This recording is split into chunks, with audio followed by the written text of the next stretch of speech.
and Hilal's quandary on being a Muslim and not being a Muslim, or being a Muslim and being a researcher. And I think the same thing is what we are grappling with in terms of something about Indian modernity. This is my takeaway listening to all of you all. This is just by way of a comment. I don't think any of you all are called upon to say anything, but you are welcome to say something if you want to. So now I think it's open to the floor.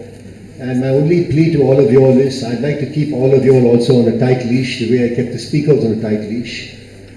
Kindly keep your questions sweet and short. You are here to ask questions and not make disquisitions. So please don't get up and make disquisitions. If you have any short, sweet questions, please post them to the speakers. Thank you. Before we proceed to take the questions, just a clarification. We have another session right after this on Caste and Democracy, and after that there will be a tea break. So now the questions begin.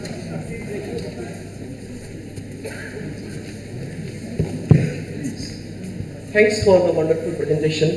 My question is mainly for Samuda, but it also goes to Professor Menon, Dr. Hilal, and Dr. Vikas, all of you. So, is there any need of reconciliation of individuality and totality? If no, how will we do justice with these two dimensions, existential and social? And if yes, how will this be possible? Thank you. Yes.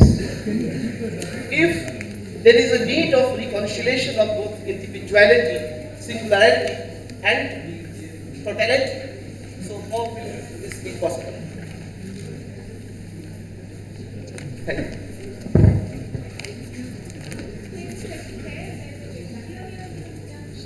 How would you like to go?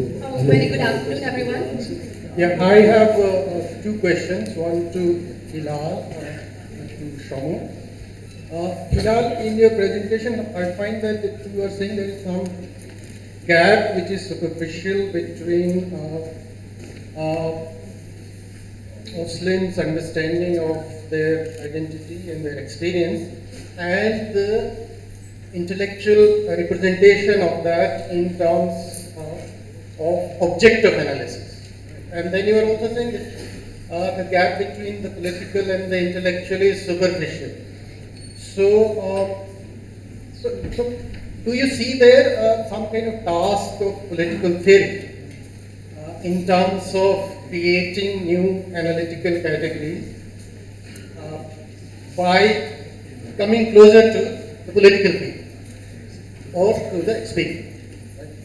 So that's one. Or you see that gap, or there is no gap, or how do you see that entirely? Because in the context of this conference, then you are actually proposing a very concrete task of political theory or theorization or political science theory, not in the normative sense but in the analytical sense. Shomu, in your reading of, which I found very interesting, reading of Spivak's essay, where she makes that distinction between two ways of thinking about representation.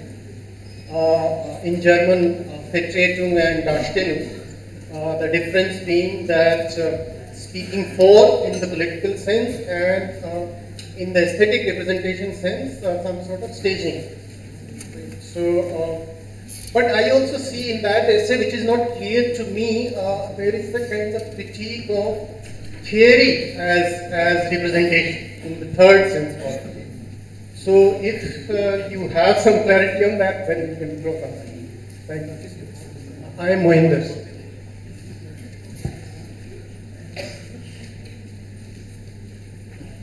Very good afternoon, everyone. It was really good to hear you all. And my question is to Hilal sir.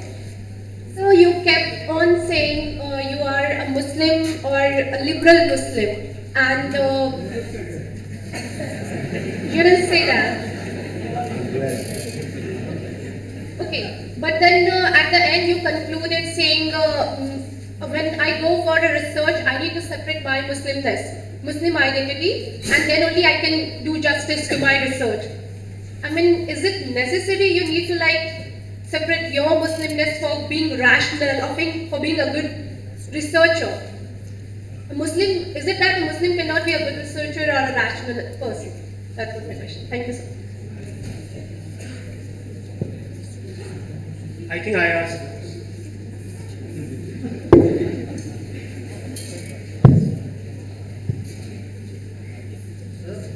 I'm here. Actually, I was researching on Muslim organizations in Kerala. Actually, my Muslim identity is there, but as a practicing Muslim, I find it very difficult to critique Islamic tradition with so many things are very antithetical to modernity. So can I balance with the modernity part, or can I extract with the Islamic identity, especially Islamic tradition? So I am very stuck with to critique Islamic tradition, which is part of my life. But I am unable to find it very much critique of modernity also. So if I stuck with modernity, I have so many sympathizers, but if I stuck with Islamic tradition, I am being considered as backward conservative. So what I need to do is methodological debate. And second one, if the Muslims start to become assertiveness, especially political assertiveness, Muslims are considered as communal.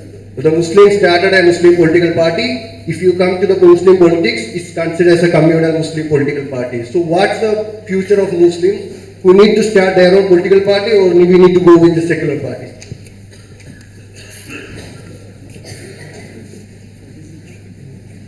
I have two small questions, one to Professor Soumya Chaudhary and others to Professor Nivedita Menon.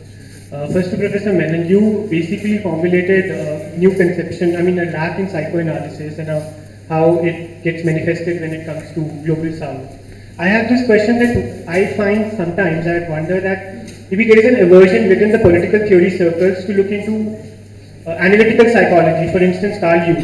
Carl Jung has extensively engaged with Indian thought and with the idea of community, with the idea of myths and archetypes. Carl Jung, I'm talking of Jung. So, is there a political, within the political theory circle, is there a subtle aversion to Jungian thought because of its alignment with certain spiritual questions? For instance, Jung is seen as sometimes obscurantist, but Freud is not. Going by the scientific materialist perspective, both are equally obscurantist. So, why is this discrepancy? I asked this question to Professor Anup Dhar also. He was receptive to the idea that we should be rather more engaging with Jung. Sorry. So this is specific to Professor Menon. To Professor Soumya Chaudhary, I feel that it was a methodological intervention that you had, considering the larger debate between modernity, modern, postmodern and non-modern in Indian context. Do you think there is some potential in a group of philosophers coming from Lathor and Whitehead and their conception of transcending these binaries of modern and non-modern? Like arguing that we have never been modern, or for instance, we have never been secular also. There is no disenchantment that has happened. Do you think that there is some methodological potential in the larger group of philosophers coming from process philosophy, including Whitehead and Lathor? So these two systems. Thank you. I also just had a quick methodological question to Professor Soumya Chaudhary. I think what I thought was he was trying to do was what he points in the book that he has written, Ambedkar and Other Immortals, called speculative philology. That it tries to take a term and speculate as to where it can go and read in front of text. So I just want to ask, is there some inherent dangers attached to misinterpretation, attached to the dangers of how we interpret, the naming and that term itself? That's it.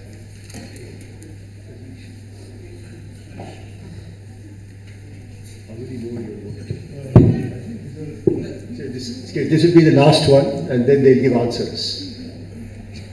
Sorry? Okay. All the questions? Okay.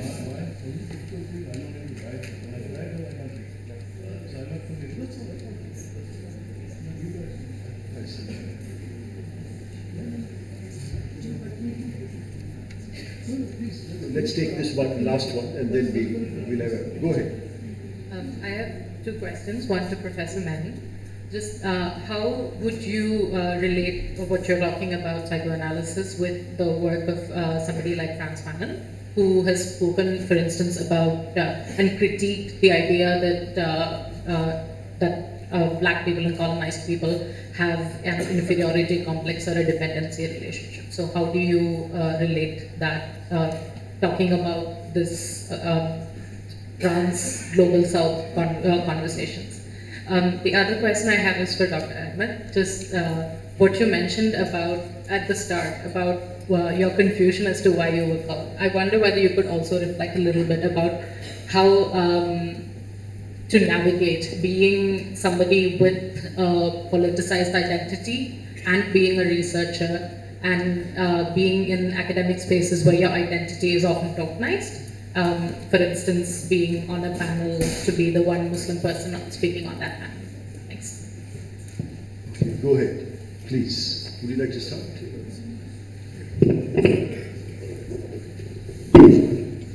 Okay, thank you for the question. I'll probably answer badly because I was not able to take down the questions as notes. Anyway, what do I remember?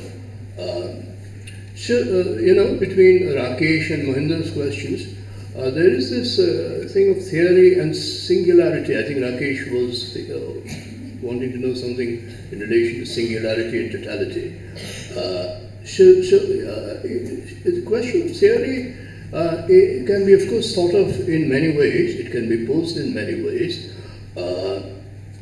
One can think of theory as theory of a certain range of objects at a certain level of generalization or generality, and in that sense, it's a kind of deductive theory.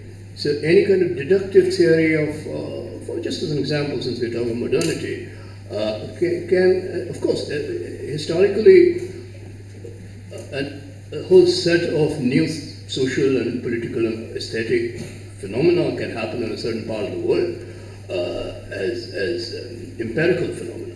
But the point is that are you able to deduce the possibilities of everything else that didn't happen, insofar as they all then become part of the possibilities of their happening anywhere, because there could be contingent reasons for some things happening in certain parts of the world.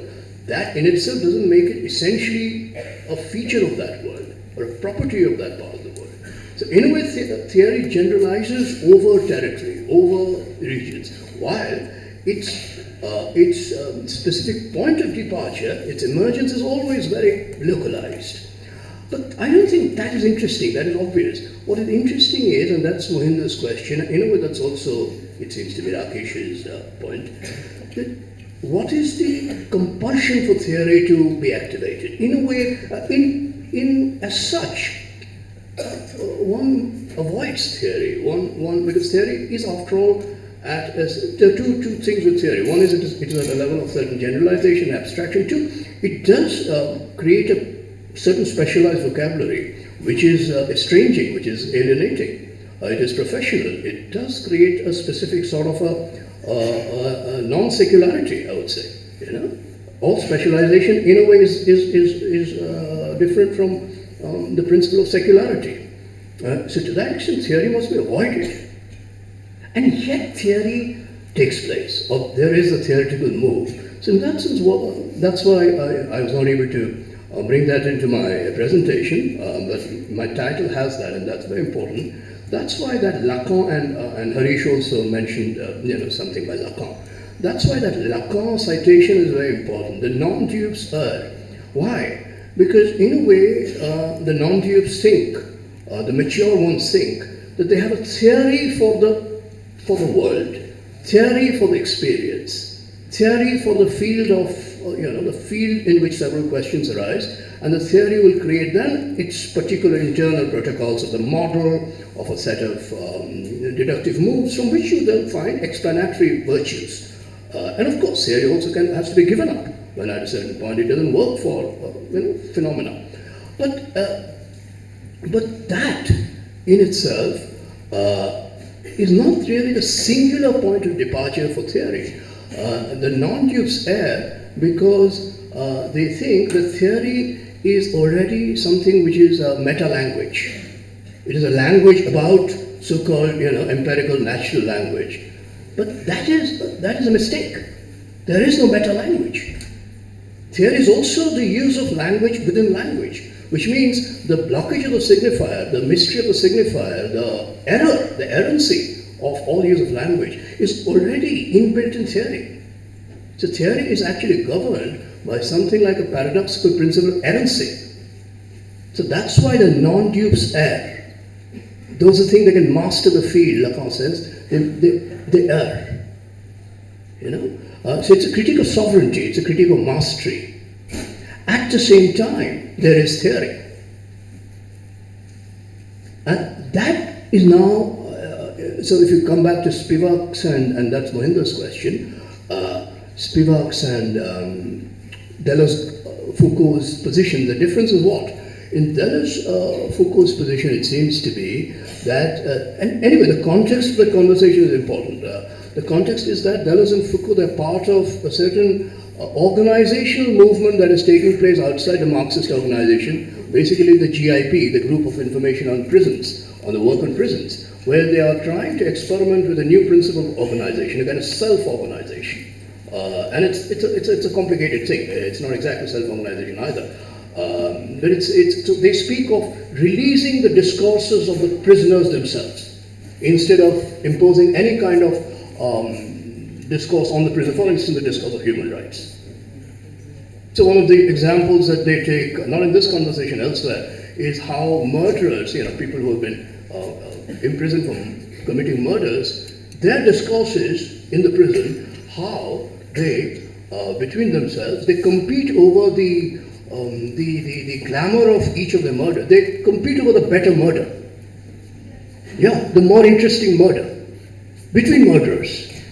This, they say, is the discourse of the murderer, which has to be released, which has to be innocent liberated, as part of the new way of organizing the inmates of prisons, as very different from the idea of consciousness in the Marxist vocabulary, where prisoners, it's not just a question of prison reforms, it's a question of thinking of the prison, for instance, as working classes, as part of the larger idea of working classes, but with a very great difference between the normal working class and the marginal working class, and then the working class which is not a class, which is the subaltern. A whole range of signifying slippages takes place then. The prisoner, the woman, the household worker, the mad person, each of them seen through the measure of something which is productivity, in which each of them falls by the wayside by the measure of productive labor. So in a way the debate is about that. Here it seems Spivak is speaking at that level through a certain kind of refusal of this, what she thinks is naivete, to think of a kind of open theory of desire. Instead of that, she's arguing for a differentiated, and Mohinder is right there, not a theory of desire. In that sense, you're right. The post-colonial critic is a critic of desire, of theory. But at the same time, she is, and here of course very clearly she is indebted to Derrida, she's thinking of the text of desire, the text of theory, which could be philosophy or social science. That's why it's not at the level of the discipline that her theoretical moves take place. Because theory will always belong either to, say, philosophy, history, political science, and so on and so forth. With literature, of course. With Spivak, the singular move is that her moves take place at the level of the text itself, the principle of textuality, the locus of textuality, rather than the disciplinary identity. In that sense, Mohinder, I think what you're saying is absolutely pertinent, that there is a kind of refusal of theory, but that in itself is not an anti-theoreticism or any kind of actionism. It is a whole set of moves which are discursive moves, textual moves. They, in a sense, also invent new fictions within theory. And this is what Lacan in that Seminar 21 says, when he says non-dupes err, is that non-dupes think that they can go behind the fiction of the theory to get at the so-called real object. That is a mistake, that is an error. That's why the non-dupes err. So I thought these could be certain clarifications I could make on my behalf about what I said. Now there was another question there about, if I remember correctly, about some alternative resource. Oh, there was one about speculative philology. yes, I do sort of invent that sort of a term, resonating with liberation theology and a certain what I call philological Europeanism, as different from a political Europeanism. With Gladys Spivak, you get an example of a certain philological Europeanism, which of course only is enabled by a certain kind of professional training in, for instance, European languages and European philosophy and history of European culture and so on and so forth. With Ambedkar, I speak of a political Europeanism as different from a philological Europeanism, where political Europeanism actually is possible only with a certain kind of a wager or a certain staging of a scene of not Europe either in the old sense or in the new sense, the Europe as an inconsistent Europe. So for instance, whenever we speak of the revolutions in Europe, Russian Revolution, French Revolution and so on, each of these revolutions is a scene of inconsistency, where Europe in a sense is also its own contradiction, its own slippage. And in a way, any colonization project that Europe undertakes is always simultaneous with a kind of self-colonization, self-disciplinarization. So that's why I also speak elsewhere of a disciplinary colonialism, as different from a political colonialism. So these are of course alternative terminologies. They are not saying drastically different things, but they're also different strategic moves that I make. So that is something, yeah, by way of methodological clarification. There was a last thing about what was that? Some philosophers you mentioned. I forget. Someone there mentioned some philosophers, and whether I could comment. Latour, White, and we were never modern. Absolutely. See, I recognize the validity of those proposals, which is a very strong refutation of any kind of positive thesis about modernity, which is that there is a modernity. There is a modernity which, say, historically can be dated from the Enlightenment, or in terms of mode of production, something like the industrial mode of production, and so on and so forth. Or there is another way of looking at modernity, which each of them is very interesting, which is part of kind of philological modernity, which goes back to the Renaissance. But within the Renaissance, modernity is also self-debate, self-contestatory. So, for instance, there is before the Italian Elizabethan Renaissance of the 16th century, there is the Dante Renaissance, which is also called the vernacular Renaissance of Europe. Why? That word vernacular came up in the earlier discussion. See, the word in Latin is vulgaris. Vulgaris. Ambedkar once said in his book on Shudras that my relationship to scholarship or books is vulgar. What did he mean by? Obviously, he didn't mean vulgar in the sense of cheap. He meant it in that exact philological sense. That vulgaris means vernacular. Dante writing in Italian, not in Latin. So, in that sense, there is a particular kind of modernity then, which is a vernacular modernity. But then, if you put it all together, then you, of course, see modernity as a peculiarly quarrelsome phenomenon. Everyone is quarreling with everyone else. But that is interesting, because in a sense, this peculiar enablement of self-refutation, both self-reflexivity and self-refutation. Obsessed with your own self, and yet continuously refuting your own self. In modern cinema, you see that. Jean-Luc Godard, who died recently, is an endless modern cinematic chronicle of self-obsession and self-refutation. In a very different vein, Ritik Bhatta's Jukti Takko Goppo is an example of a certain kind of self-demonstration and a complete exhibition, exposure of the degradation or the breakdown of the self. These are peculiarly modern and yet sort of contradictory modernity. If you put it all together in terms of the Latour, though their site is very different, its history of science and so on and so forth, it is very interesting. They say we have never been modern. And that is very correct. But do they say we will never have been modern? That is the question. As a potentiality, So that is the last thing I wanted. So don't ask me anything else because it will take more time.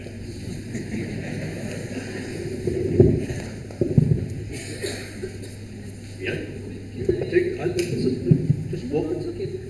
Can you hear me if I maybe try to do this? Yes. Okay, thanks. So I just take very briefly address the two questions that came to me. One was about Jung from there. And I think my question is not your question, in the sense that I'm not really studying psychoanalysis per se and how psychoanalysis is engaged with by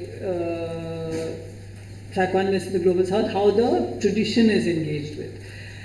So for me, rather than looking at a contemporary of Freud who is drawing from Eastern, as they would have thought of it, mystical traditions, etc., in a sense cherry picking up one or two instances or as it suits them. I'm more interested in what the first psychoanalysts in Egypt were doing. What was Kosawa doing in Japan? What was Girindra Shekhar Bose doing in India? And I'm more interested in that. I'm not saying your question is not valid, but that is not my question. Why is Jung not taken seriously is not my question. My question is, why are psychoanalysts from the Global South not taken seriously by Freud when they write to him, when they send him things, they get things translated into German, and he doesn't respond? He says in a letter, psychoanalysis is conquering the world. He's very proud that someone in Japan is saying something about his work and Girindra Shekhar Bose, but there's no conversation. So I'm more interested in that. So it's not that your question is invalid, that's not my question. Fanon is very central to any understanding of psychoanalysis from the Global South, and this distinction is one I'm drawing from Anubhar again, from rather than in. That is psychoanalysis from the Global South or from India rather than in India or in the Global South. Meaning to say that you're speaking from this place and some aspects of what you're saying are universalizable and some aspects of what you say parochialize or provincialize what is called psychoanalysis as a specific European discipline or a form of knowledge. So Fanon is absolutely central, and you'll find that the contemporary Arab scholars, Omni al-Shakri or Pandolfo, they all first go to Fanon. Because the one thing that Fanon did was problematize the idea of this universal psyche by talking about what it means to be black and colonized. And how do you do psychoanalysis under conditions of being black and colonized? So of course he's absolutely central. I just didn't focus on him in this presentation. Okay, thank you. I've got a vote from the organizer, so we have 5 minutes left. Okay, thank you. So no more questions. I shall be very, very brief. I won't take more than 3 minutes to answer 4 questions which are there for me. First of all, because I think all the questions are related, so let me just quickly respond to them in a way I would read them. Especially, Mohinder, your question is quite central to the exercise which I am at the moment involved in. Basically, it's a methodological move. And in my view, as I said that first of all, what is a Muslim identity? This identity is not something which I assert. It is given to me. I'll give you one example. I was Rajya Sabha fellow, and I was doing interviews with Rajya Sabha member with Muslim names. I contacted Javed Dakhtar, and he said that he do not want to be recognized as Muslim. So what shall I do? In the Rajya Sabha record, his name is mentioned, and people like me, when we count numbers, we would naturally include him in Muslim MP category. So this is actually something that is given to you or me, and I'm not ashamed of it, by the way.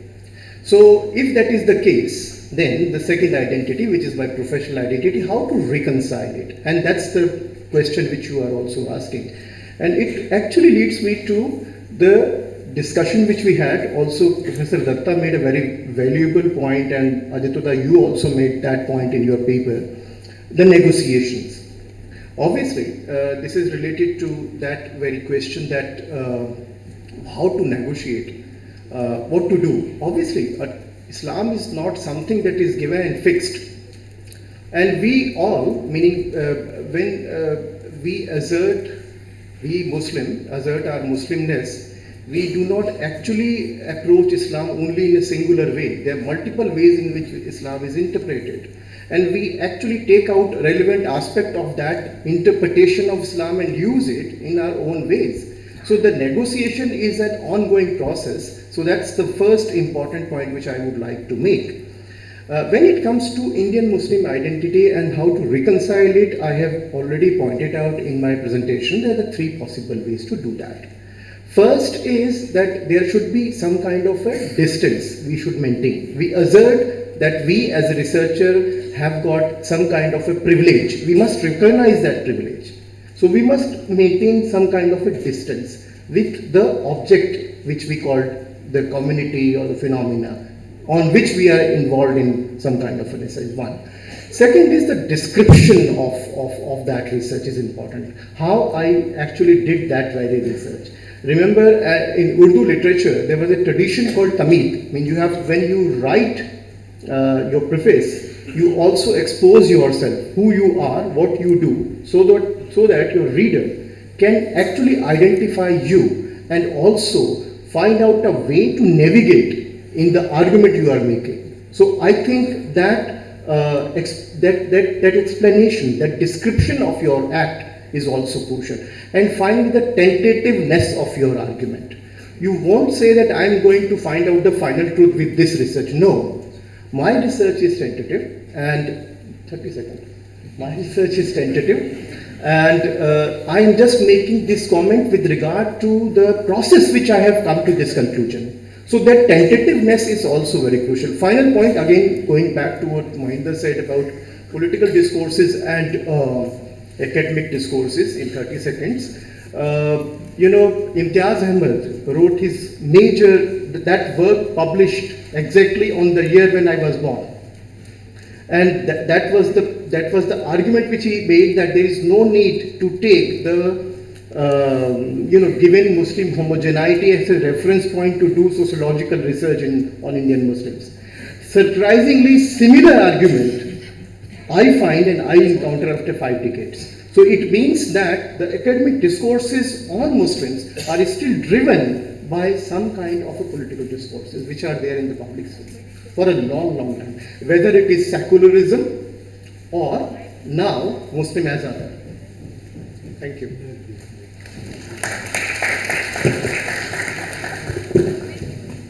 Yeah, so just a brief remark on this whole idea of the individuality and also the totalizing tendencies that one can talk about, or certain kinds of similarity that happens in art encounters. So I'm not going to explain this question in that way, but again you have like a wonderful work by Bukiba Kimbo, and he would say that how local knowledge is like not isolation, it is a part of the sea. So how local knowledge also carries certain kinds of universality, it also carries certain kinds of and also we can also think in terms of archetypes, because in cultural anthropology you have this whole sense of archetypes.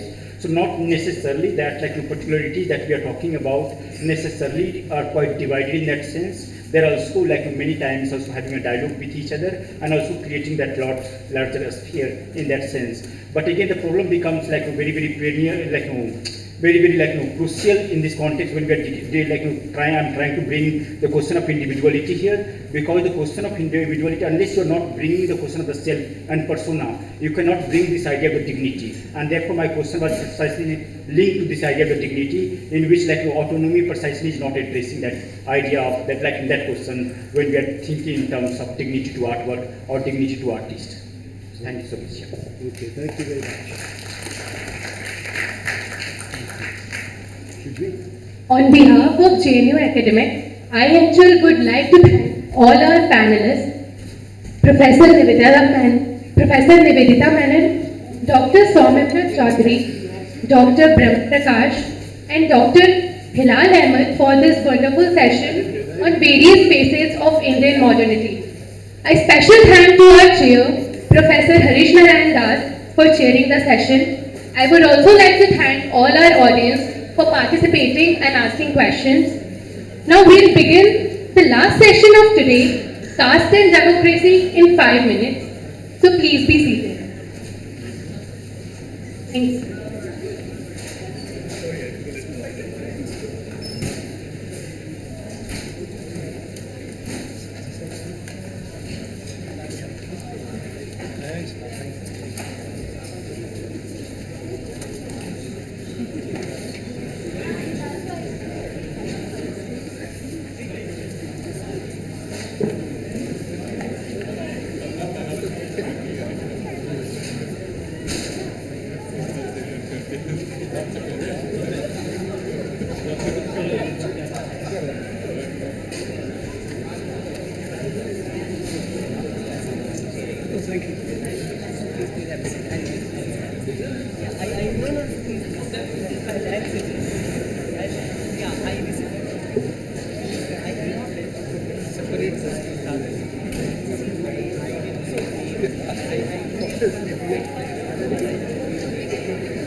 Please settle down, we'll begin in 2 minutes.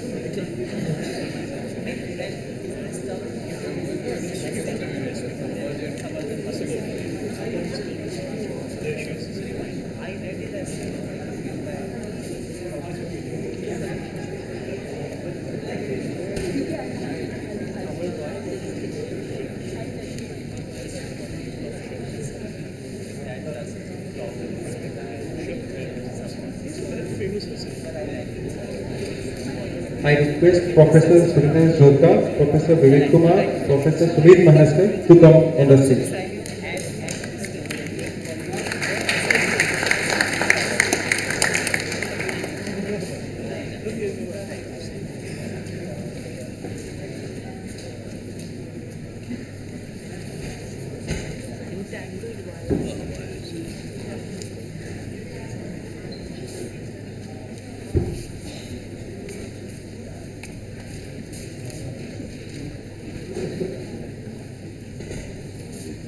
Good afternoon, everyone. I am Kamal. A heartfelt welcome to everyone present at this conference organized by JNU Academic. This is day 1 and we are going to begin the session 4 titled Caste and Democracy. Without any further ado, I want to take this opportunity to introduce our Honorable Chair and eminent speakers to you all. Firstly, I would like to introduce the Chair of the session, Professor Vivek Kumar. Professor Vivek Kumar is a sociologist and a public intellectual and currently is the chairperson of the Center for the Study of Social System, School of Social Sciences, JNU, New Delhi. As a recipient of the Fulbright Teachers Fellowship, he has taught in the Department of Sociology at Columbia University, New York, USA. He has been a visiting faculty in the Department of Asian and African Studies at Humboldt University, Berlin, Germany. His areas of interest include the methodology of social sciences, sociology of marginalized section, dependent and independent Dalit political leadership, sociology of Indian diaspora, sociology of South Asia, social movements, globalization and social change. He has authored many books such as Caste and Democracy in India, India's Role in Revolution, Dalit Assertion and New Horizons, Dalit Leadership in India, and several research papers and articles. He also writes in newspaper and participates in debates on television channels regularly. I will now give a brief introduction of our speakers. Professor Surinder Jodhka is currently a professor at the Center for the Study of Social Systems, School of Social Sciences, JNU, New Delhi. His areas of specialization include social inequalities, old and new, and their reproduction, caste in contemporary times, contemporary India. He is rural society and agrarian change, and political sociology of social and cultural identities in contemporary India. He is among the first recipients of the ICSSR Amartya Sen Award for Distinguished Social Scientists for the year 2012. He is also a visiting faculty at various international universities. His research publications include the Indian Middle Class, Oxford India Short Introduction with Azim Prakash, Caste in Contemporary India, Interrogating India's Modernity, Caste, Oxford India Short Introduction, and Village Society, to name a few. His writings have also been published in peer-reviewed journals, edited books, working papers, newspaper articles, and magazines. Our next speaker is Professor Sumeet Mhaskar, who is a professor at Jindal School of Government and Public Policy, OP Jindal Global Universities in NCR region of Delhi, India. He is also a research partner with the Max Planck Institute for the Study of Religious and Ethnic Diversity in Göttingen, Germany. Professor Mhaskar is a recipient of the prestigious research award conferred by the Alexander von Humboldt Foundation in Germany. He holds a doctorate in sociology from the University of Oxford and an MA and MPhil degree in political science from JNU, New Delhi. His specialization in multifaceted aspects of laboring at the lower ends of India's rising economy. He also works on various projects including the effect of industrial decline on middle workers, children's educational and occupational attainment, and rural-urban linkages in globalizing cities such as Mumbai. Professor Satish Jha was also supposed to come, but he couldn't join the session because due to his ill health. We wish he gets well very soon. We are extremely grateful to the chair and speakers for their precious time. Moving forward, I would like to hand over the floor to Professor Vivek Kumar for carrying forward further proceedings. Thank you. Thank you, organizers, at the outset. Well, using Foucault's archaeology of history, I think the present session has already receded in history. It was supposed to begin at 4 o'clock and end at 4:45. Now it's already 4:55. So I am trying to extract it out from the history, and therefore I will not take much time. But yes, the topic which is given is a very, very open-ended. And therefore, actually, it's very difficult also even to theorize, because two speakers who are actually given, they are going to take a very different terrain altogether. One is, of course, traveling in what you call history of intellectuals or political history, and other will try to have a interaction between democracy and caste. But as a sociologist, my problem is that from where to begin, and which caste history is a history, or caste theory is a real theory, because different people will come and give their own theory. At least 6 theory was given by Martin Class, and then actually there was a contestation that yes, we should take occupational theory, or we should go racial theory, or we should take very modern anthropologist, historian talk about caste is a colonial construct. Of course, he was not talking about that it is a colonial construct, but definitely he was trying reification of caste was taking place during colonial times. And therefore, sociologists like us, when we go to the empirical data, Then we come across 6 characteristics were given by G.S. Ghure, and 5 were given by M.N. Srinivas, and then reduced to 3 by Celestine Bogle. Now, it's very difficult actually how to take which characteristic is the real characteristic. Then, of course, ideological underpinnings given to us by Ambedkar, we reduce it to only one, that endogamy is the real characteristic of the caste. But then, how the politicians will take endogamy in their stride, how political sociology will take endogamy in their stride. So, the characteristics, as we all say that we are all incapacitated with our training, and we don't go beyond that, thanks to different disciplines or different perspectives, different theories, especially feminist theories, and even Dalit theories. They have really talked about that, look, there are certain characteristics which have not been part and parcel of the caste, especially when it came to patriarchy. Neither Ghure nor Srinivas talked about patriarchy as one of the important characteristics of the caste, thanks to feminist theories that yes, it became very, very important and visible.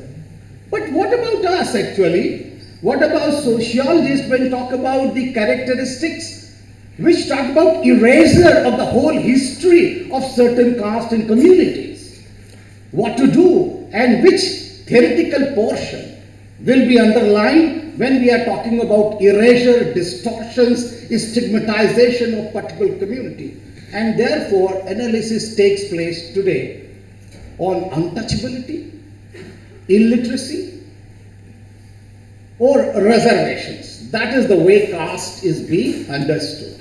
And when it comes to politics, then it is said that, look, the downtrodden are creating casteism by mobilizing themselves from a particular agency or political party. They are spreading the venom of casteism. They are dividing the society. And therefore, I think this actually empirical data needs a different vantage point of theorization. I think with these little words, I invite Professor Jodhka to intervene.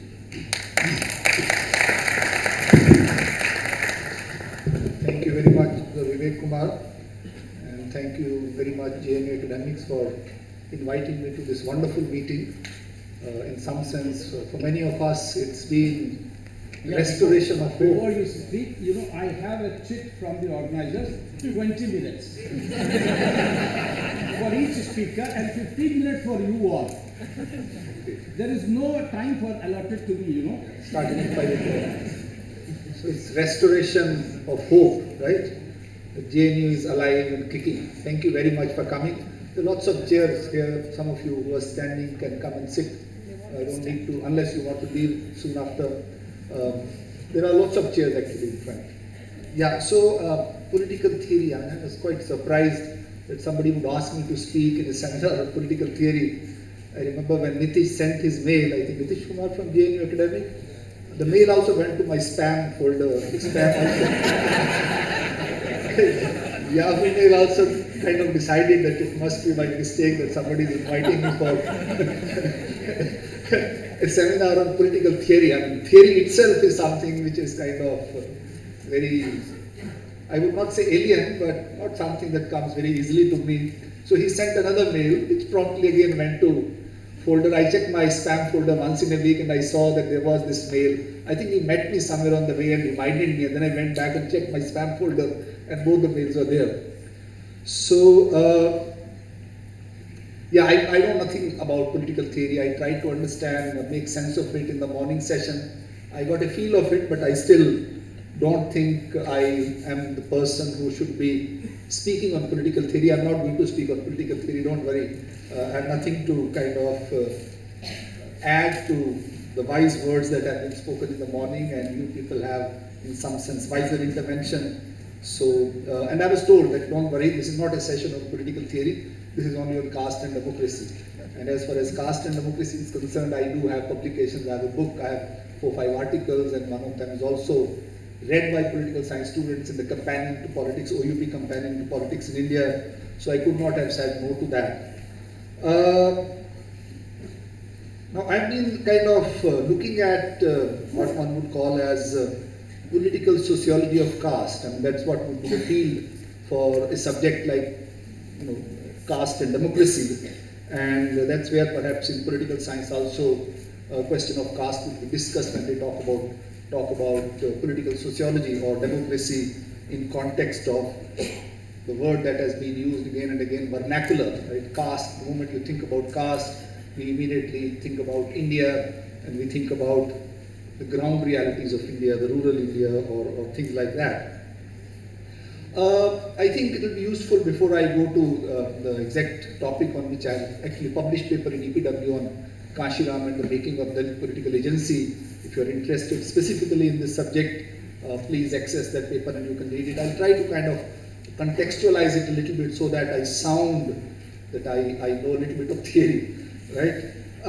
Actually, the entire social science literature on caste and democracy takes off from this phenomenon called caste associations. Caste association by itself is a very kind of strange word. Caste is not associational, and if you're associational, then you should not be talking about caste.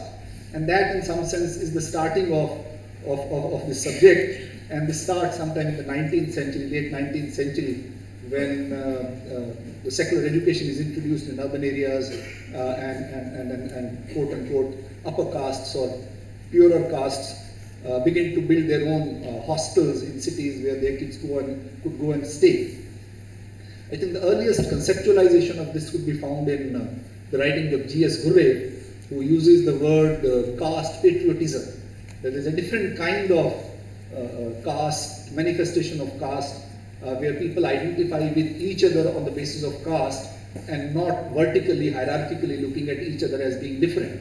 And these are new kind of, what one should say, social formations or political formations. And this keeps coming in sociological literature. For example, Surinder uses the term horizontal consolidation. That political process is producing these kinds of, even dominant caste is a historical horizontal consolidation of caste regionally. Well, earlier one would think of caste locally in a rural context where one would think only in terms of hierarchy. That Vivek Kumar was talking about that how there is kind of segmentation, untouchability, etc., etc. And now what you have is a kind of horizontal formation which are regional in character. The famous theoretician Louis Dumont also, in some sense, talks about it and uses the word substantialization of caste instead of structure to substance. Instead of hierarchical structure, you have the substantive mobilization at the regional level. But I think the political sociology of caste or caste and democracy narrative took off with Rudolph's doing empirical work, and when they bring in their own kind of functionalism to the study of empirical study of Indian politics, and they, in some sense, I think one of their first book, when they talk about tradition and modernity, and how they actually try to see a process of caste becoming democratic or caste participating in democratic political process. And this, they said, was not really traditionalism. This was in some senses a kind of modernization of tradition, and India's democracy can flourish with caste. I mean, caste itself can become a kind of medium through which democracy or democratic participation can happen, and can happen actually more effectively than class or individual groups trying to participate, because you already have some resource through which you can participate collectively in democratic political process. And this was in some sense supplemented by Rajni Kothari, and that I think together becomes a very solid kind of formulation when Rajni Kothari says that caste association actually is a process which also democratizes caste, because now it's an associational formation where people choose to join caste association, they are not born into it. So I think that in some sense becomes the kind of model through which then political scientists and sociologists or people doing political sociology begin to talk about caste and democracy, that now you have kind of horizontal mobilizations, different communities are not in some sense vertically structured, they are competing with each other. And whenever there is competition, there is some sense of equality, and it basically numbers become more important. And if Dalits can mobilize themselves, Kashiram and Mayawati can also form a government. So Kashiram and Mayawati are as equal as Yadavs, Yadavs are as equal as Rajputs, Rajputs are as equal as Thakur. So there is no hierarchy of caste left any longer, and caste and democracy in some sense can reinforce each other at some level.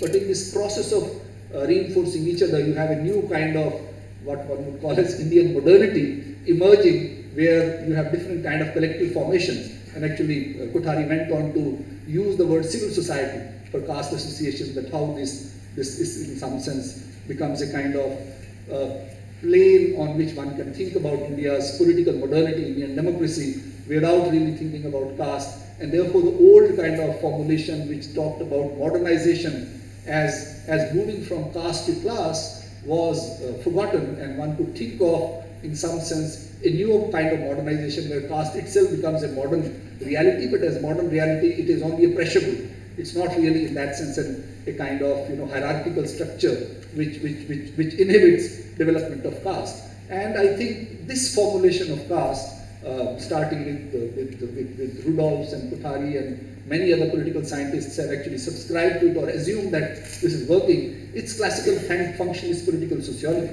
The classical functionalist political sociology assumes a kind of what we, I think, in that book with James Manner, we have described as imperative or disappearance, that caste has no future, caste will eventually disappear, and it is already disappearing, and this is not really the hierarchy of caste that we talk about. You don't really have to worry about it, this is in some sense already gone. So democracy is taking care of caste, democracy in some sense getting over the hierarchies of caste. Now, I started by questioning this formulation by saying that this is in some sense a very impressionistic understanding, and that is my problem with lots of social science theory that gets done by professional theoreticians, and it happens much more in countries like India. And I would say that there is some elements of what one would call as armchair Brahminism, which operates in theorization in India. I'm not talking about political scientists, I'm talking about theorization in general, where you think of empirical as being evident as it is presented in newspapers or television debates. The empirical on ground has much more subtle variations, and those variations then require engagement with that empirical. And I'm reminded of what Gopal Guru had once called as theoretical Brahmins and empirical Shudras. And there is this kind of caste division within that social science formulation, where those who do empirical work, they are supposed to be looking at subtle realities on ground, but that's empirical, right? Theoreticians don't need to worry about the empirical. They need to read Western literature, they need to kind of think of logic and think of philosophical formulations and language, some of the things that were being talked about in the previous session as well. So I think that is what has happened to caste as well. Those who talk about caste and democracy or theorization of caste, most of it is based on very impressionistic understanding of caste. For example, the word Dalit, many people think of Dalit as caste category. Dalit is not a caste category. This is a modern mobilization of a cluster of communities which became possible only with enumeration during the 20th century, when the Britishers invented a pollution line. Scheduled caste is not a caste category. They would club these hundreds of communities into one category, and then they'll say, look, there is hierarchy among them as well. But they're not one caste. But they assume that Dalit is a caste category. Economists use SC/ST as one caste category, OBC as second caste category, and general as third category as caste. Now these are formations of the modern state. One can use them meaningfully, but this is not caste. When one is talking about caste, if one has to, I think so Vivek Kumar was trying to kind of point to this vagueness and openness about the reality of caste, and the way in which it has been kind of different people have conceptualized it differently. In my understanding, if one has to think about caste and in the present day reality of caste, nobody would deny that caste does not exist. Caste exists in JNU, caste exists in Basant Kunj, caste exists in the village, Jahanabad, or even in Silicon Valley, right? Everyone says that, but how do we access it? I think there are three different aspects of caste which need to be given centrality, and I have written on it. One is that caste is about hierarchy. And I think hierarchy is a value, it's also a practice, it's a structure. There are many things about hierarchy. It also goes with ascription. Hierarchy could be also based on class, it could be based on other, but ascription is a very critical element of caste. The moment we use the word ascription, we talk about language of theory, it helps us to think of caste comparatively. And the third, very, very important, most important part that Mr. Vivek Kumar was pointing to is that caste is about denial. It's about denial / exclusion / privilege / humiliation, right? So that is what in some sense becomes the structural marker of caste, that caste is. So if one has to think about caste that way, the moment we think about caste, the first thing that it produces is a structure of inequality, right? In the functionalist political sociology of caste, inequality is forgotten. Simply because you can contest elections and you can mobilize your numbers and you can form government by BSP doesn't mean that inequality goes away. Inequality is material inequality. It's not simply a question of your psychic inequality. Inequality means resources. You have them, you don't have them, right? So that is where I think the first, what one should say, implication of the existence of caste is a kind of structure of inequality which is durable, which is rigid, which is being talked about all over the world, which is ascription based, which is again also communitarian. It's not class. And this inequality is not inequality in the sense in which Newmo and Orientalists are talking about. This is inequality of power and powerlessness. And powerlessness comes in a variety of different ways, and it in some sense needs to be then operationalized. And when you operationalize this, there is nothing called caste that exists on ground. What you have on ground are different kind of groupings which have historically evolved in that region. We call them jatis, we call them zats. There are different names with which they are named. Not that caste does not exist. Caste is a theoretical category through which we can look at ascription-based hierarchies which are embedded with humiliation and sense of pride and privilege. And on ground, you don't have a caste. On ground, you have cluster of communities, and these clusters of communities are hierarchically structured. These clusters of communities are ascription-based. These clusters of communities are communitarian in the sense that they're collective. They would also be living together, they exchange, and then marriage becomes the most important medium through which reproduction of those clusters of hierarchy happen. And I think if one was to think of this reality of caste, and then bring in people like Kashiram and Ambedkar, when they are trying to engage with caste, who needs democracy? I think this was a question raised by Javed Alam. When we think about democracy and caste, who needs democracy, right? When Rajini Kothari was talking about caste, when Rudolph were talking about caste, they were only talking about the village dominant caste communities who were already dominant coming into electoral democracy. They were not dealing with the reality of caste, which produces opposite of democracy, and that is exclusion, right? They were talking about new groups joining the caste who are in some sense competing with the traditional professionals who were leaders of India's freedom movement. And they were very happy that these Jats are able to come into politics, Reddis are able to come into politics, but they were already in politics. They are the ones who were dominant at the local level. They are the ones who were landed people. None of them studied Dalits, right?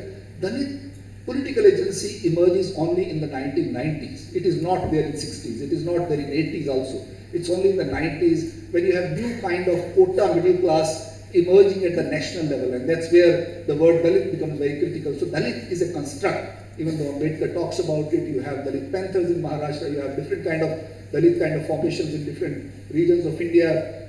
I still have 4 minutes, I'll complete in 4 minutes. Different kinds of caste formations, collective formations are different, but the word Dalit becomes popular only in the 90s. And this is how it begins to be mobilized. It starts its mobilization not from the village. It starts its mobilization from the office, right? And this quota middle class, emergence of quota middle class is a historical product. Kashiram is a Punjabi, Ramdasi is Sikh, born and grown up in Ropar district of Punjab in a slightly well-to-do family, not very well-to-do, but he's a tall, fair man, right?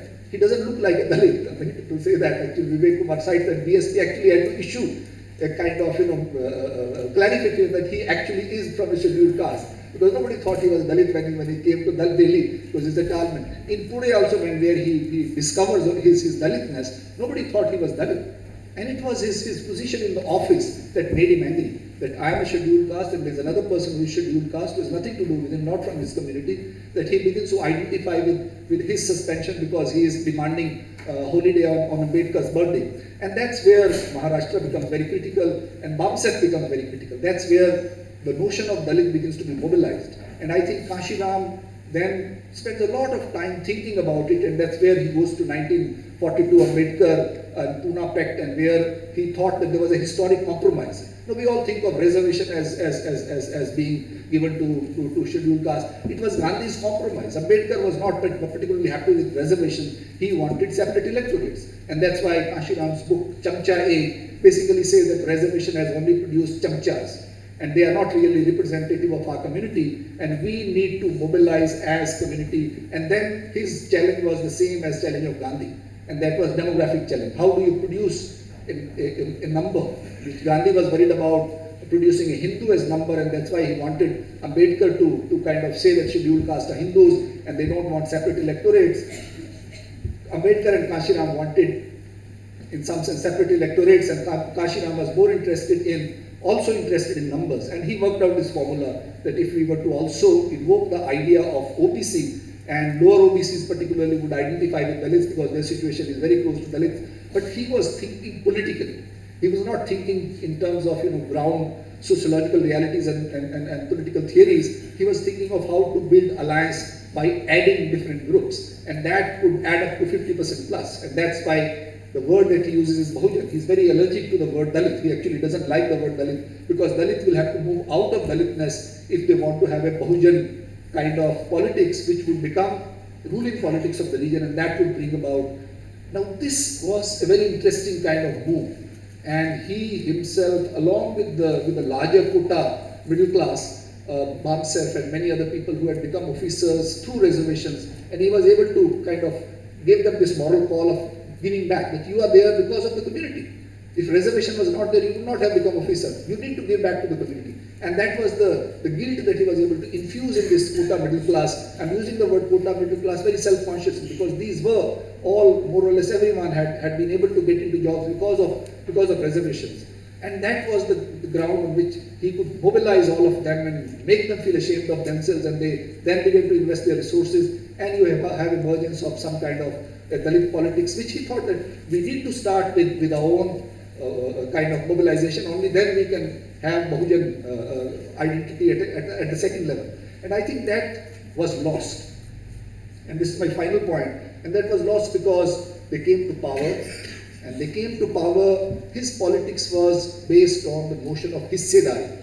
Hissedari was very central to his notion of politics, that we need our share in representation. His politics remained representational, and he foregrounded the question of representation. Not that Kashiram did not have ideology, he had a transformative agenda, and he kind of articulates in a variety of different ways. He also did not really theorize as much as Ambedkar was able to do. He did not write as much as, but his conversations are very interesting if you kind of put them together. He had a theoretical vision, but somehow once they came to power, this additive politics of hissedari then gets reduced to, in some sense, representational politics of jatis.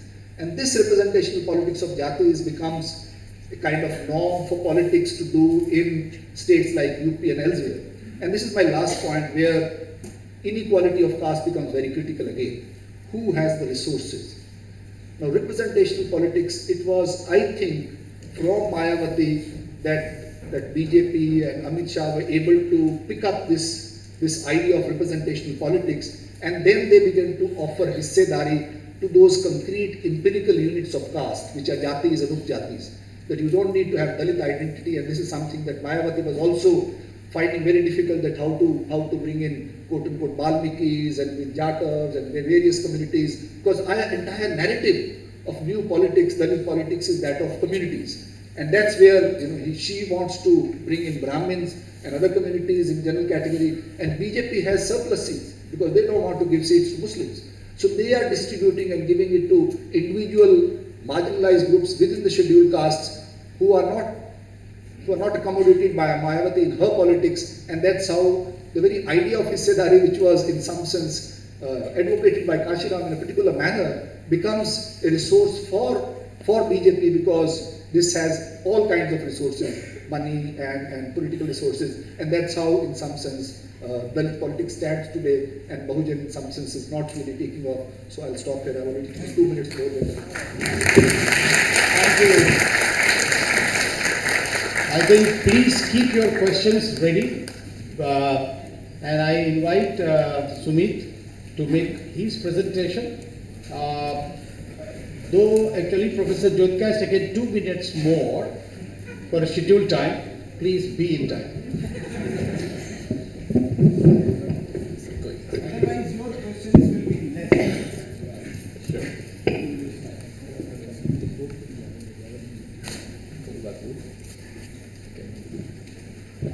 Yeah. Thank you, Professor Vivek Kumar. As is customary, I would like to, of course, thank the organizers, the JNU Academic Forum, for having me here today. Of course, it's like being home in CBS, and there are generations of teachers who have their teachers here, and like that, I also have my teachers present in the audience. So it's great to be here again. Of course, as Professor Vivek Kumar said, that this panel has these 2 big concepts. One is caste and the other is democracy. And the larger theme of this conference is about political theory. So I'm not going to spend much time on the theoretical parts, except flagging them at the beginning. What I'm going to deal with is a case study from Maharashtra, which links with these questions of recognition and redistribution. However, in this present context, we are talking about recognition and redistribution, not for the marginalized groups, but for the upper caste groups and for the dominant groups. And how do we understand that? And this is a part of the project that I have been dealing with, is that as far as the literature is concerned, for recognition and redistribution, we understand that of course there are socially marginalized groups, or they are minorities and they need political representation, or they need economic justice through various kind of affirmative actions, or in educational institutions. That pretty much framework is set. But how do we deal with questions of the dominant groups or the upper caste groups that are demanding reservation? And so I'll read some parts of it. So the arrival of liberal democracy in India posed a direct challenge to the social, political and economic rights assigned by the caste system. The inequalities arising from the caste-based distribution of rights were corrected by the new democratic setup by introducing wide-ranging measures such as universal adult franchise, abolishing the practices of untouchability, prohibiting discrimination based on caste, gender, religion and ethnicity, and finally introducing reservation policies in political, educational and employment sphere for socially oppressed groups such as Dalits and Adivasis. Later, the OBCs also benefited from similar provisions. These reservation policies have been staunchly contested by the upper caste groups, and ironically, however, in the last 2 decades, these are the very groups who have demanded reservations in employment and educational institutions. As far as the 3 main groups are concerned, you have Marathas in Maharashtra, you have Patidars in Gujarat, and Jats in Haryana. So these are the groups who have been demanding the inclusion of their communities in the OBC list. And recently we also have the economically weaker section quota that is given to the upper caste groups. So we definitely have to now look at this particular kind of events that have been taken place, and particularly the kind of new policies that are introduced or there are demands that are made. So what are the factors that explain this mobilization? So my question in this particular presentation is that why do these groups are demanding right now reservation policies? They could have demanded in 1950s and 60s and 70s. Some of them have actually, and Marathas is one of the cases where they have appeared before 6 different commissions, 3 national and 3 state backward class commission, and their demand for the inclusion in the other backward class list was rejected. The 10%, the EWS quota is a very recent one.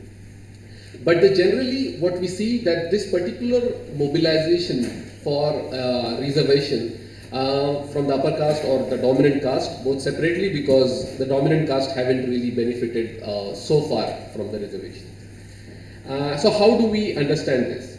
So what I do is I focus exclusively on the case of Maharashtra and the Marathas, which is what has been my site of fieldwork for the last almost 1.5 decades.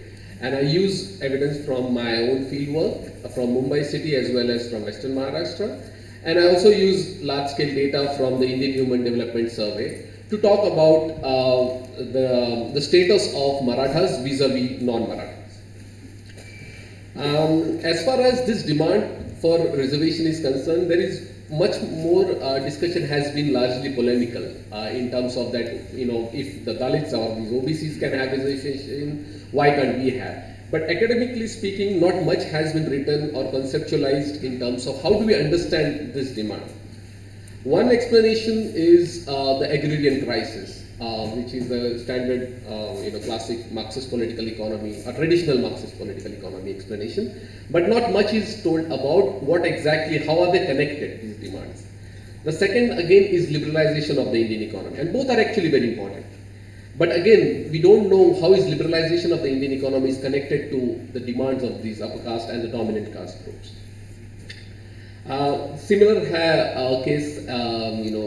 arguments have been made in the case of Maharashtra as far as the decline of their political dominance.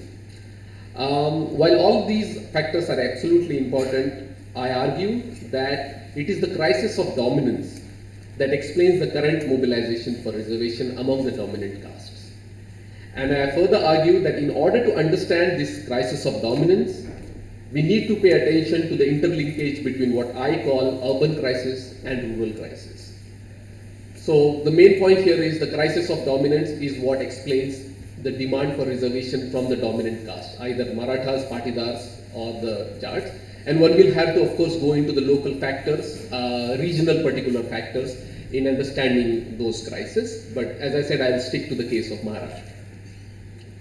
So what do I mean by urban crisis? So by urban crisis, I refer to the rapid disappearance of well-paid jobs since the late 1990s in large-scale manufacturing industries and other establishments in the urban areas.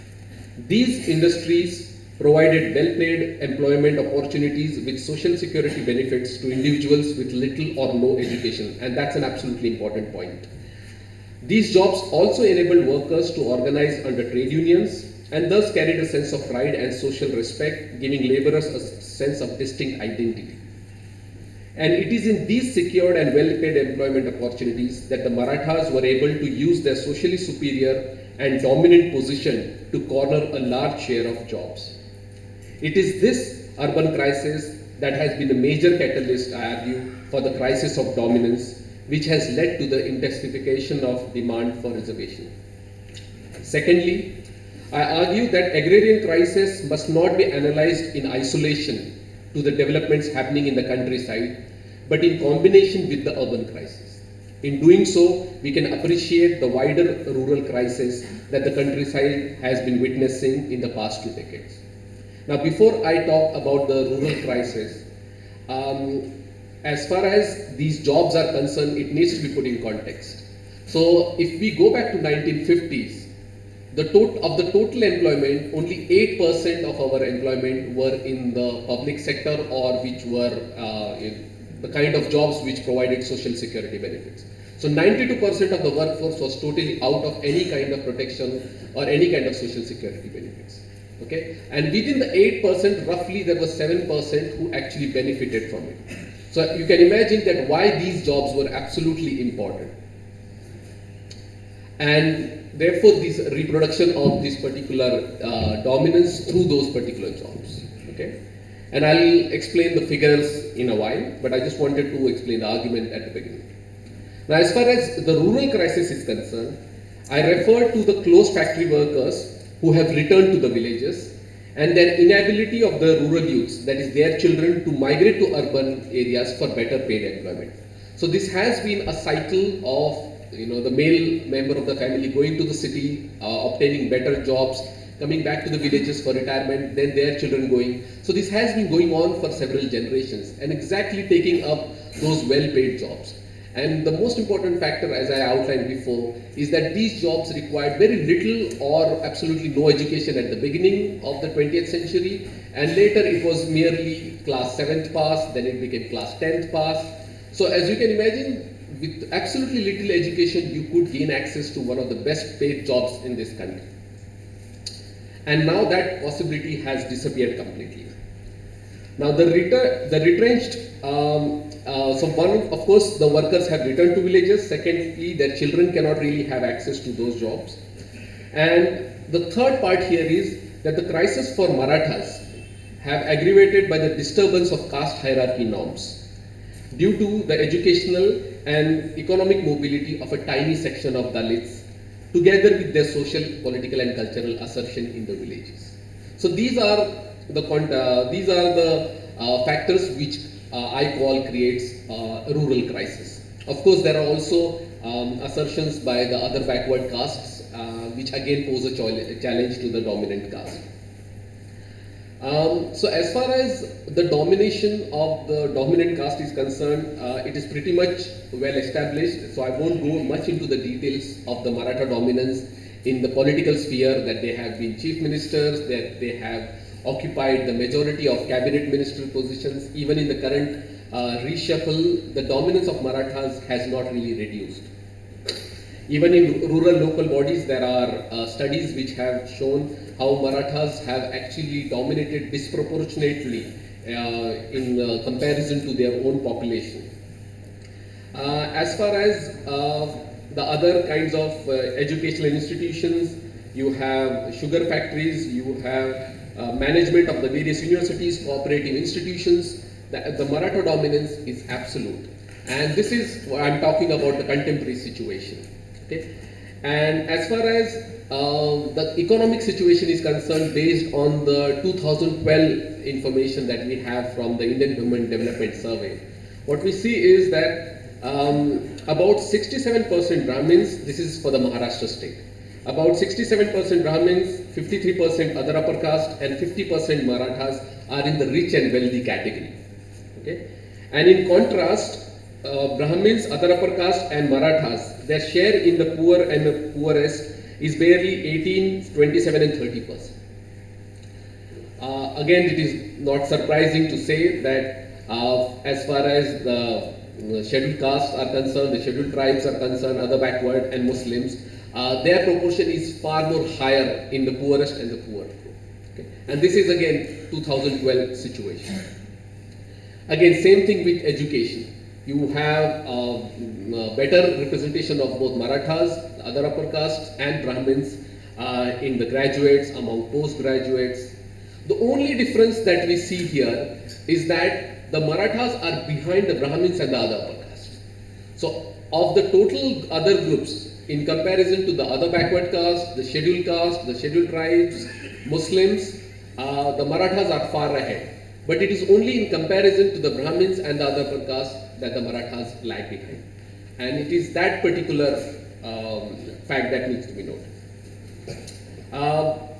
For the lack of time, I won't really go much into the details of the figures. But as far as Marathas are concerned, again, I don't want to treat that as a homogeneous community. There are 6 kind of groups that I have noted in my work. The first one is the most powerful group, which is Sharad Pawar being the most classical example, which is the Gadivarsa Maratha. They control politics, they control sugar factories, large tracts of lands, engineering and medical colleges, and of course the politics of the state, as well as they represent their interest in the national level. Then there are the Vadavarsa Maratha, who are into the small rural local and urban local bodies, who own like some LPG gas agencies, private non-aided schools, but at a lower level. And the third is the Vadivarsa Maratha, which is the small and marginal farmer. And it is this group that actually has been at the receiving end, because they have not been able to reproduce their dominance. It is this group that has migrated historically to the urban areas, have obtained a larger share of jobs in the factories and in government institutions, and they have been able to also reproduce their dominance as the other group of Marathas. As with the changes of time and the changes in the political economy, the Marathas have shifted from the agricultural land. Of course, they continue to hold that land and the sugar factories, the wine factories, but they have also entered into the real estate business in a massive way. Okay? The Urban Corridor Project is one of the classic examples. There is a very interesting book by Sai Balakrishnan called the shareholder cities, which actually documents in a very detailed manner how the Marathas have actually transformed themselves into real estate developers. And this is one of the ways they have, the Lavasa is one of the most classic examples, if you want to take that. Okay. So these are the divisions within Marathas. So the kind of crisis of dominance that I talk about is specifically linked to the one at the third level, which is the Vadivatta Maratha, who is the small and marginal farmer, who has historically relied on the urban employment. Of course, my data comes primarily from the Bombay city, but this is also the case with other urban areas within the state of Maharashtra. And it is in this particular background I discuss the urban and the rural crisis. So how do we actually understand in terms of this demand for reservation as far as the state commissions are concerned? So what has happened in 2018 is that the government was able to institute a commission because all these previous commissions have rejected the demand. So finally, the government is under massive pressure from the Maratha community. They institute a commission with a former Justice Gaikwad, who actually crunches some number and the criticism of which we have already published in the EPW. And they are able to demonstrate that yes, Marathas are also socially and educationally backward community.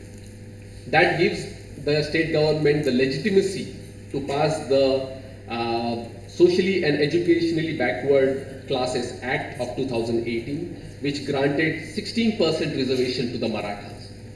Later the High Court struck it down to 12% for education and 13% for the jobs.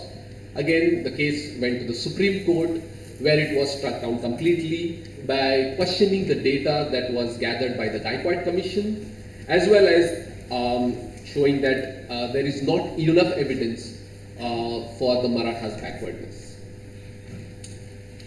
As far as the urban crisis, now returning to the urban crisis, I have already explained what I mean by urban crisis. One of the important aspects of the urban crisis is that the urban landscape has transformed completely.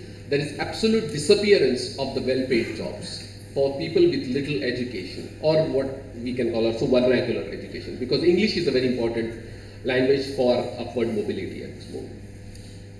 And David Washburn, the historian, has rightly argued that in the longer historical context, it was the income earned by the workers in the factory that subsidized the countryside and not the other way around. And therefore, we have to pay attention to the transformations of the political economy in the urban areas in particular. As far as the Marathas are concerned, as I have said that numerically, of course, I have all the figures here, but the time is less. But if you look at any factories which were absolutely best paid factories in Bombay, the textile mills are the best known, the BEST, the bus and the tramway company, then you have the dockyards, you have all kinds of the CI tire factory, you have the air conditioning companies, so automobile factories. These were the employment opportunities. Now interestingly, there is no reservation in these companies. And yet what we see is that the Marathas were able to occupy more than 50% of those jobs. And this is the dominance that they are able to reproduce. Yeah. And this is the case all over the Maharashtra state. But what we also need to see is that in addition to these factories, if you look at the public employment, again, without any reservations, the Marathas have been, they have managed to acquire a large proportion of jobs, more than 50% in the state secretariat at grade A, B, C and D. And we are talking pre-reservation for Marathas, which essentially means that there is nothing that prohibits the Maratha community from entering into occupations, of course, politics as well. Now, as far as these employment opportunities are concerned, the second part which is important to note is the decline of public sector jobs. Now, of course, we have the disappearance of the private sector employment, but also as far as the public sector is concerned, in the last 2 decades, the class 3 and 4 jobs, they have been contractualized in a massive way. So you have very tiny share of public sector employment. So again, what is happening now is that each community, whether it's the upper caste or the dominant caste, they are all really chasing those particular tiny proportion of jobs. And that share of job has shrunken like massively. And it is here the upper castes as well as the dominant caste feel that reservation is going to get them out of this crisis. However, that possibility is limited because the share of public sector jobs is not going to increase. And second point is about the educational institutions, which is what I would wrap up with, is that of course there is increasing aspirations among all communities, from socially marginalized to the dominant communities. Each and every community is far more inclined towards taking higher education. But in the last 2.5 decades, again, there has been transformation of the educational landscape. You have more privatization of education. You have very few seats which are government, few institutions which are completely funded by the state. And again, it is in this particular context, you have further more democratization of higher education, and at the same time, the share which is meant for, which was earlier, which was far more open for the upper caste, has reduced significantly. And again, it is in this particular situation that the dominant caste feel that reservation is going to take them out of this particular crisis of dominance. However, to conclude, as far as both employment and education is concerned, given the fact that the state is far more what is neoliberal or is far more inclined towards the the private sector, the chances of having far more jobs with greater security, that is not going to increase, number one. And number two, as far as educational institutions are concerned, there is far more inclination again towards the privatization of higher education with the increase of private universities, one of which I teach myself. And therefore, these kind of trends are not necessarily going to solve this particular crisis for both for the upper caste as well as for the dominant caste. On that note, I'll stop. Thank you.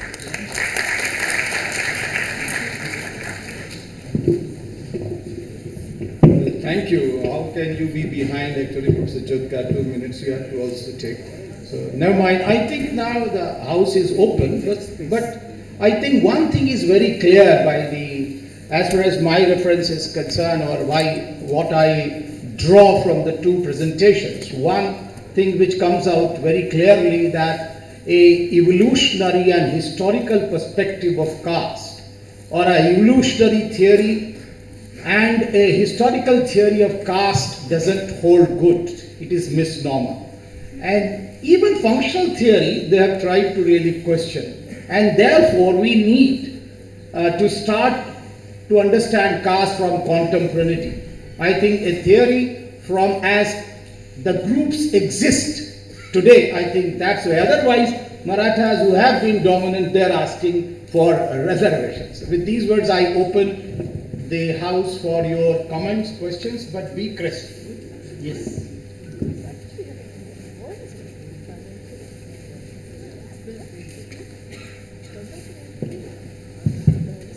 Yes. Good evening, professors. My question is from Professor Jodhka. Sir, as far as I could understand with what you said, that the representational politics or the politics of hissedari advocated and celebrated by Kansiram and DSP eventually became fuel for the BJP to succeed in its politics, and the Dalit or Bahujan politics saw decline. So do you believe the concept of whole representational politics is a flawed concept? Did Dalits ever came to power? Did their condition ever change by the BSP politics, or they were just in an illusion that some social transformation has occurred, which actually never happened? And if not, then what was the most fundamental thing which Kansiram missed, despite having a genuine intention of what, as you said, carrying a transformative politics? Thank you. Thank you. Yes. Yeah. Hello. My question would like to engage Professor Jodhka and Professor Sumeet. My question largely comes from my empirical anxiety of looking at, since Sumit has already talked about the new liberal onslaught, so I would like to know the empirical strategy for the Bahujans, how to engage with the question of neoliberalism as well as their agenda, because it largely comes from the Anand Teltunde's academic position. Suraj Yengde and Anil Timde almost share a similar thing, that left and a mid-right has to come together. But at the same time, this upper Dalits have an agenda like they say, Baniya Yug mein enter kar jaiye. And this anxiety between whether to go for a left classical Ambedkarite politics or to go with the flow of Adam Smith saying free market pe sab kuch chhod do. Yeah. Yes. So my question is to Professor Kumar. Please.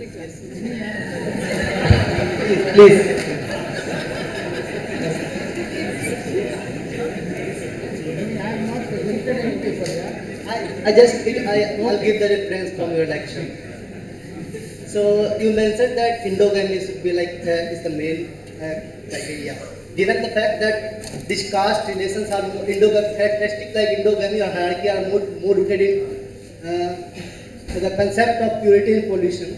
So being an academics, what should be the point of analysis, like for academics like us, what should be the point of analysis? Whether it should be macro characteristic like hierarchy, endogamy, or macro analysis like that of purity and pollution.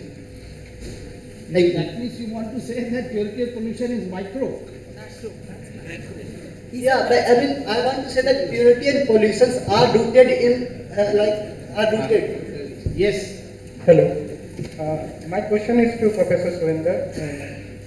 The question is that caste exists in all caste exist in binary opposition, irrespective of where they fall in caste hierarchy, and which is what makes it possible for the politicians of the day to divide people that usually fall in lower caste category. So, in the light of this fact, is it possible today, is this caste mobilization possible today as imagined by Kanshiram? What are your views on this?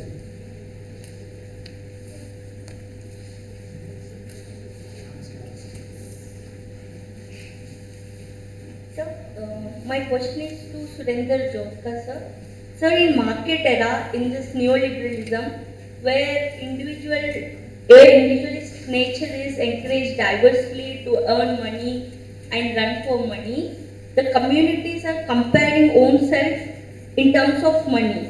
So, what I want to ask is, how can the unification of Dalits happen when their livelihoods are at risk and their own means of livelihood they are getting away? So how can they enter into democracy and make their own identity?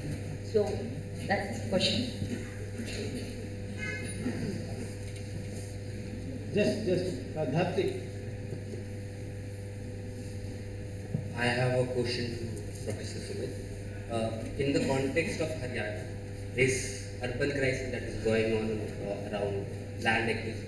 So does it land acquisition and dispossessions of people in general in the neoliberal regime of dispossession? So can it also be linked with caste in Haryana, the caste politics of jats and land disposition? Yes, thank you. Thank you, sir. My question is to Professor Sumeet. I wanted to ask if decreasing employment in the public sector contributed to the urban crisis, which prompted demands for reservations from It is too fast, actually. It is slow. So my question was if the decline in public sector jobs or secure jobs, as you've said, have prompted demands of reservations from different pockets and have also contributed to this urban crisis that you've talked about. What effect did the simultaneous creation of jobs in the service sector or the growing private sector have on this urban crisis?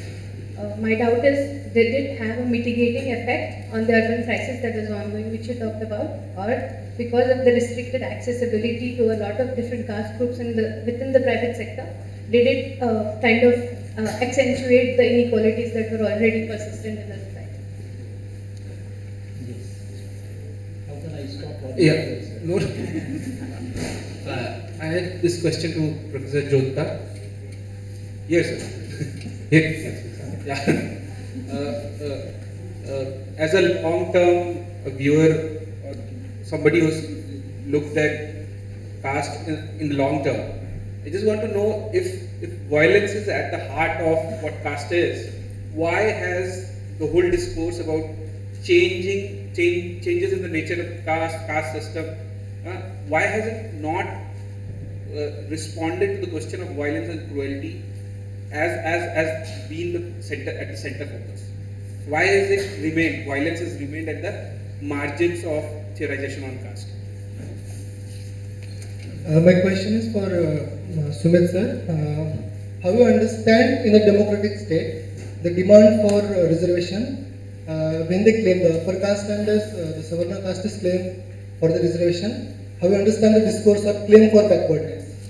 And how the state, the democratic state, reply for that? Yes, anyone? Yeah. So my question is to Professor Jodhka sir. So you said the democracy is opposite to exclusion. But if we see the context of Gram Panchayat election, Panchayat Samiti election, then Jilla Panchayat election, and even state assembly election, we find that the Dalit leader who is in that assembly or the Panchayat election, they don't have decision making power to take. Means if he has wish to take a decision for his community, but the party leaders or the party head not allowed to him to take a decision for their community, means he ultimately face exclusion to decision making and its impact on his or her community, means it's indirectly exclusion. So how could you explain this? Thank you. I think this will be the last because we are running out of the time. And if the organizers permit me only, then I'll take the question. I now invite Sumeet first to go ahead and then proceed.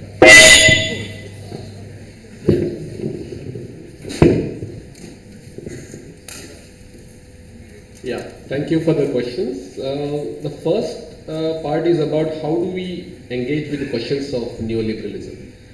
I think the way I see these developments, first part is, and which I actually explained partly, is that from 1950s to the 1990s, when the liberalization actually took place, only 8% of this country's population had ever access to the best paid jobs. So, if anything the neoliberalism has done is completely broken that 8%. So that is what we call casualization of employment, which has taken place for the 8%. 92% was historically in the informal sector or with informal conditions of employment. And therefore, this particular discourse that suddenly 1990s everything has changed, I don't subscribe to that kind of framework. Yes, neoliberalism has brought about dramatic changes, but already from 80s onwards, Atul Kohli's classic essay in the EPW tells us that from Indira Gandhi onwards, we had turned towards business-friendly kind of state. And I think that is one of the better ways of looking at how do we deal with that.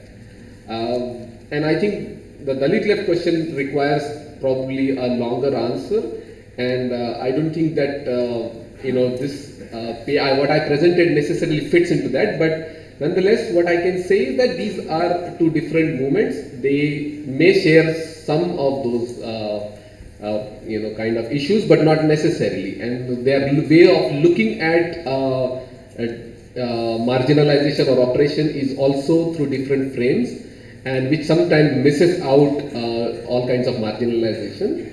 And therefore, I think it is more polemical to say that they all should come together, and that unity will somehow produce certain kind of politics.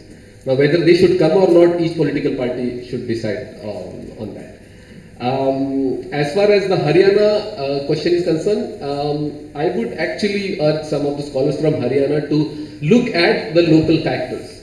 So my job today has been to focus exclusively on the case of Marathas, and to look at the political economy of the Marathas, to look at how that particular dominant caste has first been able to reproduce their dominance, and who within the Marathas have not been able to reproduce the dominance.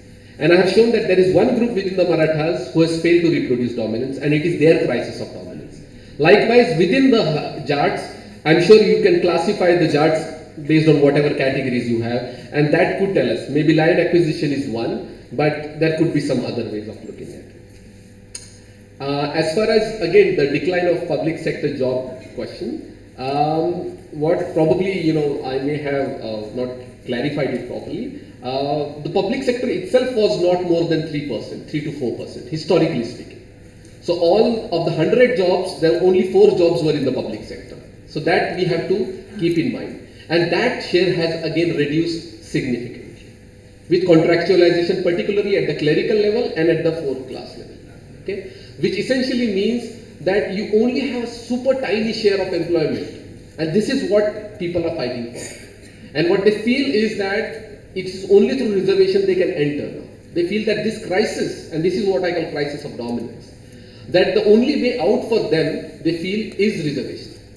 Of course, the upper caste political leaders and the dominant caste political leaders are also playing into it because they feel that it is not threatening their political positions.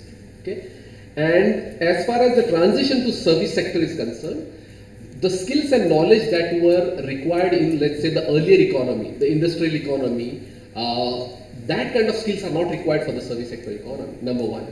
And secondly, the service sector economy does not provide any secure or stable employment. It is far more precarious as well. They may pay better, but they are actually precarious. The last thing about, the backwardness, the claim for backwardness from the upper castes. Now, I think there is this interesting volume by Professor Sukhdev Thorat and Catherine Newman, and that introduction does an excellent job in terms of distinguishing between two kinds of exclusion. One is individual exclusion and group-based. And to make it simpler and shorter for this moment, as far as individual exclusion are concerned, anybody can face it. Any member, upper caste, Brahmin, Dalit, white, black, anyone can face it. Okay? And this is what the focus of the economic marginalization is concerned. So are there poor among Brahmins? Yes. But the point is not that they are poor, but in relation to the rest of the population, what is the proportion? And the kind of information I have shows that the poor among the upper caste or the Brahmins or the dominant caste is far more lesser than any other groups. And therefore their claim for marginalization does not hold much ground. So if poverty has to be the case, then one has to also look at other groups. Is it only Brahmins who are more likely to be poor? The answer is no. Are Marathas or Jats likely to be poor? The answer is no. The scheduled tribes are absolutely at the receiving end. Okay, and then of course there are scheduled castes, Muslim, all other groups as well. But as far as the other kind of marginalization, can they claim social and educational backwardness? The answer is no. As far as the kind of parameters that are used by the state, by the Indian state, they do not fit, and that is precisely the reason the Jats, the Marathas and the Patidars have not been able to enter the other backward caste groups. Yeah. Thanks. Haryana, there is a paper by Christoph Jefferlo and a person in EPW on Jats. There is another paper which I published in 2006 called Beyond Crises, which is Punjab. So these are lots of work being done on similar lines. Yeah, again, wonderful questions. Thank you, JNU, once again. So these are questions which kind of one can write books on it. They're not simple questions. They're not easy to answer. But I will try to give my own kind of reaction. I think the first 3 questions can be clubbed together. Is there a failure of Ashira? The answer is yes and no. Question of hissedari, representational politics. Representational politics is very critical for any kind of politics to be democratic, right? If you don't have representational politics, you can't really move on democratic politics criteria. That's the first condition. That's what colonialism was. White man can be very democratic in terms of his philosophy, his political philosophy. Modernity came from there. But Gandhi wanted Hindus, Indians, brown-skinned people to sit on the seat of power. That was also representational politics. Nationalism is also representational politics. I think feminist politics is also representational politics. That's the first criteria. But yes, again, the challenge becomes of of again the question of theorizing caste. That caste also means resources, right? These are possibilities if leadership is very, very vigorous and many other factors need to be in your favor in that particular given juncture and context. Overall, that's what shows. It was lack of resources. That's where inequality becomes very critical. The kind of resources that right wing could mobilize, but it just don't have those resources. Right? Mayawati just doesn't have those resources. And even if you have those resources, it's not only money, it's also legal positions and the other kind of power positions that come with that. So the dominant, traditionally dominant sections are not going to give up on power so easily. And that needs different kind of theorization. And that's where I think the question lies. And in some sense, the kind of conceptualization of caste we have, the functionalist political sociology of caste, completely fails there. Its numbers don't really matter. What matters is resources as well. Numbers do matter, but numbers would require the other kind of resources and a kind of language. Kashiram was trying to invent that language. My own understanding is that Bahujan language is the language to go. And I don't think caste is a binary category. Caste continues to be a kind of one above the other. The way Ambedkar had conceptualized it, lower OBCs have a very different kind of trajectories of change that is taking place right now as we speak than sections of upper OBC. Within section of upper OBC also, for example, Marathas also have 4 or 5 different categories. They are being affected very differently by what is happening. So the politics is going to be very, very fluid and in flux, and things will change very quickly when they begin to change. So don't think that things are settled. So it's not like people are, and that takes me to the second question of what larger process of capitalism or kind of questions of livelihoods they're doing to different sections of population, of STs that he was referring to, of Dalits of different kinds. And these are very interesting empirical processes. That's where I emphasize on empirical processes. How do people mobilize their livelihoods today, particularly those who are on the margins of society? STs have very different trajectories. Sites of destination for migrant laborers from rural Bihar vary significantly across communities because migrations are routed through community networks. They are not simply questions of what Jan Bremen once called as footloose labor. So these are very, very organized processes, right? So that also reinforces in some level caste identity because you are increasingly dependent on your kinship network. And that's what helps you to go wherever you want to go. So livelihood crisis in a neoliberal economy where there are no public sector jobs, and at that level, entry level public sector jobs are all gone. So only thing that you're left with is your kinship. Somebody would take you to the chacha and you will become a mukaddam middleman. He would bring you to JNU and then you might get a security guard job or some other mess worker job. So these networks become much more critical where instead of loosening caste identities in some sense become stronger. And this is also about OBCs, different sections of OBCs, those who become vegetable sellers in Munika and Vasant Vihar and Arpipuram. So there are different ways in which these networks become very critical for jats, for different communities, but also at the upper end, right? Corporate hiring always happens through networks. And that's where, in some sense, exclusion becomes much more significant, and to some extent, jats are asking for quotas because it's very hard to enter those sectors. When we were young, there were these probationary officers' jobs. Those competitive jobs have declined. I mean, they should have been increasing because there is no public sector. Most of the jobs in corporate sectors are not advertised. They always happen through either campus hiring, and there are some students who are working on these questions, and that is, in some sense, very, very important area for research on caste. That's why I'm saying these are very, very important questions. Caste is not a static reality in the village. That's what I was trying to say. In fluid realities, when migrants, they get together in Bombay, what do? Those migrations have also changed because you don't have the earlier kind of industry in Bombay. You have migration to Punjab, but not any longer in Green Revolution. They are coming to all over new kinds of jobs. Biggest sector that employs informal labor today is the security agencies, right? So all this is contractual employment and so the third question I think that you asked about why violence has not been theorized, question of violence in caste, I think that's what I started with. I did point that out. See, that's where functionalist sociology of caste and democracy looks at caste only as a traditional structure. Right? Even the title of Rudolph's book talks about modernizing or modernization of traditions, right? Likewise, Reddy Kutari, when he's talking about caste as civil society, he's only talking about castes who are able to form associations in the urban areas. They are all resourceful castes. Caste is primarily institutionalized violence. That's where the question of humiliation and exclusion and denial becomes very central. And all these are subtle processes, and there are many other words that one can use.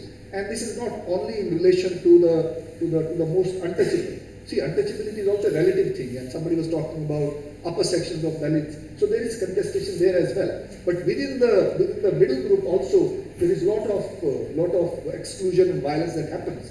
So I think that's where conceptualization, if you call it political theory, needs to happen, violence. That's why caste persists, because of, I've written a paper on materialities of caste.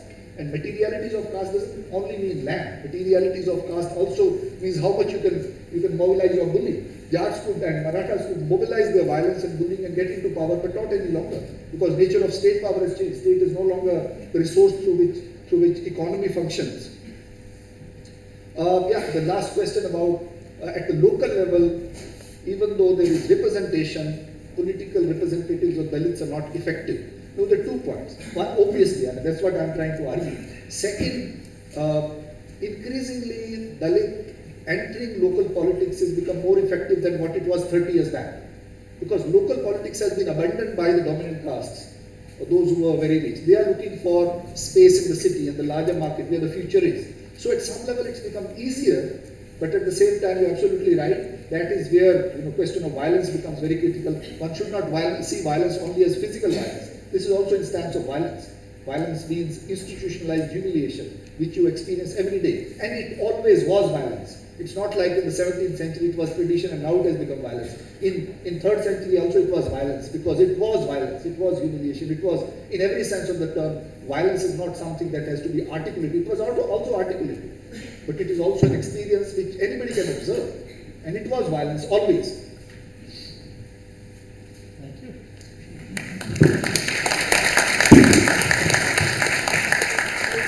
I think on behalf of the chair, I thank both the speakers and of course the audience for making this session so absorbing, as if that people don't want to go.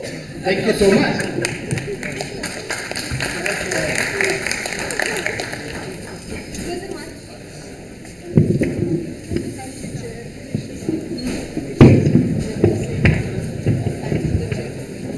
This was a much needed panel discussion. Thanks to Professor Jodhka and Dr. Mhaskar for shedding light on some very important